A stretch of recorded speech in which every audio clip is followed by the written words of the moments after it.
Jack Doherty. Jack Doherty is someone who's always been possessed with the idea of getting famous. He would always religiously study the algorithm and jumped on trends he believed could work. Unfortunately, he also caught the time where streaming was taking off, specifically IRL streaming. He decided to take the bull by the horns and be as inflammatory as possible. The biggest, brightest red flag was when he took inspiration from Andrew Tate, specifically the sex trafficking part of Andrew Tate. With all his clout and influence, he started dating multiple OnlyFans girls and throwing mansion parties where he'd invite girls who just turned 18. He would basically influence these girls to start an OnlyFans, then he'd involve them in his content, which was now very sexually charged in order to get clicks. Keep in mind that a lot of his audience is younger as well. The most infamous part of Jack Doherty's behavior was how he would hire bodyguards and hide behind them every time he harassed someone in public. This would paint the picture of a 5'6" weakling taking cowardly shots at people and then hiding behind his security. He'd also stage fake videos where people would quote-unquote give payback to him when he was caught with no bodyguards. He built an entire fake persona on people hating him. His behavior would hit a boiling point where he drove his douchey McLaren recklessly on a highway during a rainstorm and brutally crashed it, injuring his friend. He showed little remorse towards his friend and only cared about filming the whole thing. His behavior was so bad that Kick, the platform known for its relaxed policies and enforcement, banned him permanently. Now he's opened up his new platform, but things aren't exactly going peachy for him right now, as his current girlfriend has broken up with him and he's facing hard backlash for taking advantage of OnlyFans girls. It's almost sad to think that this is his legacy, but then you remember he completely deserves it. Sneako. Sneako started out as a semi-reasonable YouTuber posting moderate opinion pieces. He would make slightly political, philosophical videos about things such as controlling your own ego, which would age like milk. He actually made content with a lot of other notable YouTubers such as Keemstar, Abba and Preach, and even Mr. Beast. Sneako would pride himself on being authentic and not following algorithms or money, or community guidelines, or civil decency. His first downfall came when he defended the vile CP-coded movie Cuties. He would develop some really weird opinions based off of this, like how he believed the age of consent was subjective. And then he had troubles with his at-the-time relationship. He would cheat on his girlfriend, which is obviously bad, but the real controversy would come when he admitted he willingly watched his girlfriend have sex with another man at a party. In detail, a literal cuck. He then fell further by sucking up to the human tumor Andrew Tate, trying to model all his behavior off of him, even being called a failed clone. Despite loving the hotel room chair in the corner, or ducking a boxing fight from Brendan Buckingham, he would try to cosplay as a tough, super masculine alpha male. His desire to assert his non-existent masculinity would lead him into pretending to essay a female content creator, which got his YouTube banned. Neon. Neon is a dork who purposely says the most inflammatory stuff. He started out as an NBA 2K Let's Player when he was just 12 years old. However, he wasn't getting much popularity and subscribers this way, so he clickbaited like crazy to the point where he even faked his own death.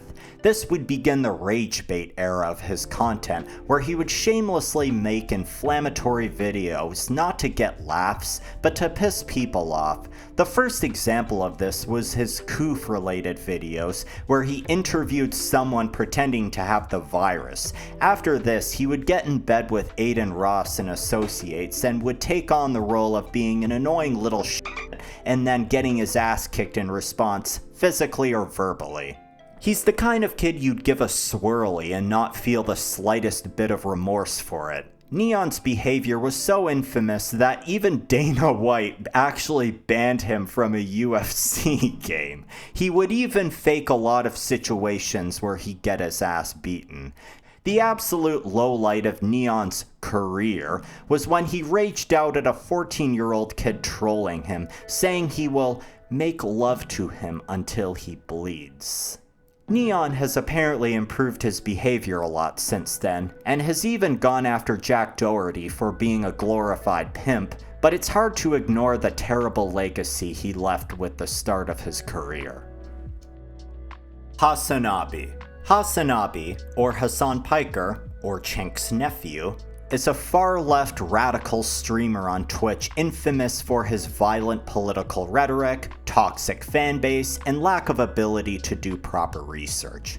By the way, when I say far-left, I'm not talking about things like free healthcare or stronger union rights. That's all fine and dandy to me. Here's what Hasan prefers to advocate for. Support for Islamic terror groups, playing their propaganda on stream in a supportive way, praising the CCP, defending CCP atrocities like the ravage of Tibet or the Uyghur genocide, thinks 9/11 was deserved because he despises America, inciting violence against multiple politicians, implicitly supporting Charlie Kirk's murder by playing Bella Ciao on stream after his death, which is what the shooter wrote on his bullets, saying that rich white woman being raped isn't so bad. The list goes on, and I could be here forever saying things. You might be thinking, how does he avoid repercussions? Well, the CEO of Twitch, Dan Clancy, likes Hasan. He really likes Hasan. So much so that he once made the entire Twitch staff sing happy birthday for Hasan on camera once. Hasan is also propped up in the mainstream media by garbage journalists, and he even admits that he pays these journalists to write puff pieces on him to boost his image. Oh, and I almost forgot to mention that despite him being a staunch anti-capitalist, he engages in American capitalism in the most debaucherous ways. Hoarding wealth, buying million-dollar homes, buying supercars, buying lavish fashion accessories and goods, and even going to brothels overseas, one of which was actually raided for human trafficking. Fousey. I talked about Fousey in my last video, but I glanced over his streaming lowlights. Well, it all started long after his failed July 15th event. It didn't take long for his first controversy where he saw a drunk girl in the airport and took advantage of her sexually. He got a ton of hate for this, but instead of acknowledging wrongdoing, he played the victim and tried scapegoating Keemstar, completely burning the bridge he once had. After, he hung out with the other degenerates on kicks such as Sneako, Neon, Aiden Ross, and others. He would often crash out in some way on these streams, the most notable one being where he swatted himself after some insufferable twat harassed both him and his mom. After this arrest, he came back and his career fizzled out for about a year, and he went back into the depression phase of the Fousey cycle. Then one day, he randomly got the idea to return to streaming to become a SoundCloud rapper. This is where he hit an all-new low again, where he hired a whole bunch of staff because he's incapable of taking care of himself. Then he would abuse and eventually fire the staff, like when he punched his manager. He would casually drop the F-slur and even say the N-word despite not being black. And the rap songs he released were awful. Everything he was doing was obvious rage bait rather than actual content. He reportedly had a multi-million-dollar kick deal, which he broke because he couldn't behave properly for a single week. In the end, his album flopped like crazy and drained his bank account, probably with a lot of debt too.